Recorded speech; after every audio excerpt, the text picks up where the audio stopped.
radio station. And don't forget about watching us over at SuperTalk TV. And don't forget about our SuperTalk Mississippi news team. They're always covering your Mississippi stories and do such a good job. We want you to stay up to date, so sign up for our free weekly newsletter over at supertalk.fm/newsletter. It is Monday, even though it's cold here on Good Things, and we've got Caleb coming in to tell us the good stories of the week. So welcome, Caleb. Hey, Rebecca, I'm glad to be on again. Brr. Yeah, it's cold. It's very cold. I'm going to make it, one of my goals for the year was to be outdoors more and to walk more and spend more time, in nature. I will not be doing that today and tomorrow. I've already ruled that out. My gym is going to see me a lot more than it has in a while. But, yeah. But before I say anything else, though, I do want to offer my condolences to Paul Gallo's family and even our Super Talk family here and everybody that was, impacted by his passing. My last memory with Paul, I was on his show, and he ended it with, that was our time with the affable Caleb Sailors. And some of my family members, like my grandmother and my dad, were listening at that, and that meant a lot to them. He was someone that was on our radio dial anytime my dad would take me to school in the mornings, or my grandfather would take me to school. I mean, we were always listening to Paul Gallo on the radio. It didn't matter. Like, what else was on? If I wanted to listen to music or something else, we were listening to Paul. And so it was Mississippi, it was a big loss for the state of Mississippi and people who tune in, not just for their political or any kind of other updates or information, people that just kind of grew to know Paul on the radio, someone that was part of their daily lives. And so my condolences to the family and all those impacted by this. And you, the team at SuperTalk News, did a wonderful job writing a great article that sort of shared his 5-year career in radio. And if you're curious of where he got started or how, then you can find that over at SuperTalk.fm. SuperTalk.fm, absolutely. And we've got some good news in Mississippi. Good things coming up soon. Thalia Mara Hall, which has been closed down since August 1st. There was mold and human waste. Not good stuff found in the largest concert hall, largest venue of its type in Jackson. They've been closed since August, and remediation efforts have been ongoing. And the facility was supposed to open on Saturday, but they had to do some fumigation work, which cleared out all the workers in there doing the remediation.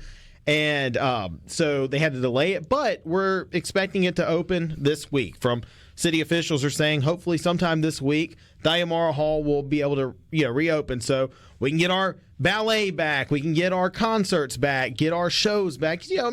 I've been to a myriad of events at Thalia Mara Hall, from concerts to just variety shows. The Salvation Army puts on a little fundraiser where they have different people singing, different skits and everything. And, we need a venue like that in Jackson. The Olympics of Ballet, that is not what it's called, but every 4 years. Oh, yeah. I think it's every 4 years, makes its back way to Jackson, Mississippi. So I know they just had it maybe a year or two, so hopefully by the time Jackson rolls back around for the International Ballet Competition, we'll be ready for them to go. But you think about ballet, you think about Helsinki, Finland, and Austria, and these other Eastern European countries, and you wouldn't think that Jackson, Mississippi is at the epicenter of one of the more unique and interesting, I'm not going to say sports, but events. Oh, yeah, it's a sport. They compete. It is, to people who compete, it is a sport. Put your leg that high, Caleb.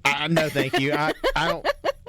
Rebecca, I'm not old, I know, but I'm starting to feel older every day. And you don't have to be old to be unflexible. So, gosh, if I even thought, just the thought of doing that puts my back and legs in a series of pain that I don't want to endure. But now Jackson is at the epicenter of that, and it's good that some of these things that were brought to light with the facility, like a fire curtain that was decades out of date, filled with asbestos, and they had pipes that needed to be replaced, an elevator that wasn't working properly, a lot of things, routine maintenance that needed to be done. That was kind of, the can was kicked down the road. Well, things were further exacerbated when mold was found in the facility, and so now they kind of just had to do a little bit of everything, get a new HVAC system, new air conditioning, new chillers, and now the facility will be kind of up to par with where it should have been a while ago, and now we can have events and not worry about running the risk of anything going awry. Well, good deal. So what else you got? So B.B. King and Medgar Evers, two iconic Mississippians, right? One in music, the king of the blues, and then Medgar Evers, major civil rights icon, were honored by the state legislature last week. Senator John Horn from here in Jackson, he authored a resolution to honor those two ahead of their 100th birthdays. I've got it written down here. B.B. King would have turned 100 on September 16th of this year. Medgar Evers would have turned 100 on July 2nd of this year. Of course, Evers was shot in the 60s in his driveway of his Jackson home, obviously for his civil rights efforts. And B.B. King died of old age 89 in 2015. But, I mean, you think of the impact those two have had. And, you know, in Medgar Evers' case, moving Mississippi forward, racial reconciliation, people standing up for human rights, civil rights, treating each other with equality and dignity. And then B.B. King just being, I mean, you think of any rock and roll, blues, modern artists, they all kind of go back and pay tribute to B.B. King or Robert Johnson or Mississippi-based artists. He's got a museum after him. Right. Those folks don't get that. And he deserves it. Absolutely. And he deserves it. And this comes from Mississippi. And what better way to shine a light on Mississippi than to say, hey, you know, these civil rights efforts, we may have had like a stained past, but look, it started in Mississippi in many cases. Like, look at these efforts to heal our country started here in Mississippi with leaders like Medgar Evers. And look, our music, the entertainment that we enjoy, it has its roots here in the Magnolia State. Look at B.B. King has done. Look what all he's overcome to achieve what he's achieved. And look how we're, you know, commemorating him and honoring him and how his legacy just lives on in the Magnolia State. It's really cool, and it's good to see, you know, the best and brightest from Mississippi being recognized as such. I love that. 100 years. Wow. Yep. You know. And Rebecca, you know, America's favorite pastime is almost upon us. We've got college baseball starting in less than a month now. Valentine's Day is opening pitch for Ole Miss, Mississippi State, and Southern Miss. But on the professional level, our Frontier League club coming to Mississippi, which will debut in May, the Mississippi Mud Monsters, has signed 3 players. Their first 3 players on their ever roster. Braylon Skinner, he headlines the list. He's from Mississippi State. He's played in some minor league baseball. He played last year with the YOLO High Wheelers in the Pioneer League, but he was part of that huge run that Mississippi State made in 2021 in winning the national championship. Well, he'll be an outfielder for the Mud Monsters. He was the first player that they signed, and one of the team's commitments, Rebecca, was to sign players from Mississippi with roots in Mississippi or who played in Mississippi's colleges, JUCOs, HBCUs, you know, as part of a way to draw crowds, because people will love to go see guys they watched win a national championship in action. Another Mississippian that was signed to the team is Kyle Booker from South Haven. He's an outfielder. He got his start in college at Tennessee, and then he later on went to Oral Roberts for a season. But again, another one that went to DeSoto Central in high school, you know, homegrown, hometown kid that, you know, again, people see Mississippi by the player's name, and that brings in more excitement. You'd rather go watch guys that are Mississippians, that are from the South, from here, that have ties to the area, that are actually going to be competing and actually try to win a championship rather than being developed for a major league club. How many will be on their roster? That is a good question. I don't know what the final roster tally will be.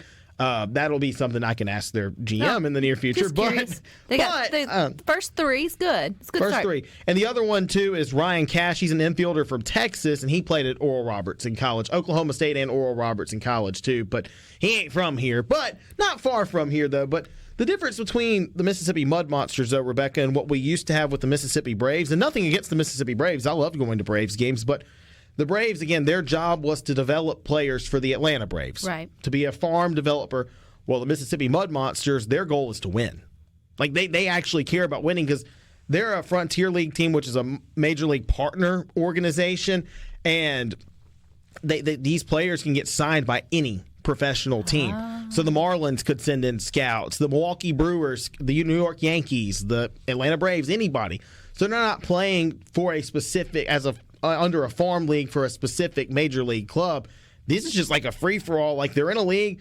We're going to try to win our league, and we're going to be as competitive and fun as possible. And the Mud Monsters did say, too, they're going to try to utilize Trustmark Park for more events, concerts, and such. So keep an eye on that in the coming days, too. More stuff happening. And, you know, a venue that was almost left for dead in Pearl. Oh, it's very exciting to see that it's getting a new life in some other capacity in other ways because it's such a good location. We had the Braves for 20 years, and, you know, we had to say goodbye to a chapter of baseball and entertainment and just, I mean, I'm 28 years old. That was my life for a while. Yeah, that was my life for a while. I mean, I remember when the Mississippi Braves came to Trustmark Park. So excited. Do we know when they, I was going to say kickoff. May 8th against the Florence, Kentucky Yawls.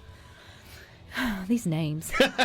Mud monsters don't sound so mad after that. Who are they playing? Say it again. The Yalls. The Florence, Kentucky Yalls. The Florence, Kentucky Yalls. You never cease to amaze me. And they'll be at Trustmark Park. And you guys will always have the list of times and things over at supertalk.fm. That's right. But go to the lifestyle button if you want some good news. So I appreciate your time, Caleb. You guys stick with us. We got more for you.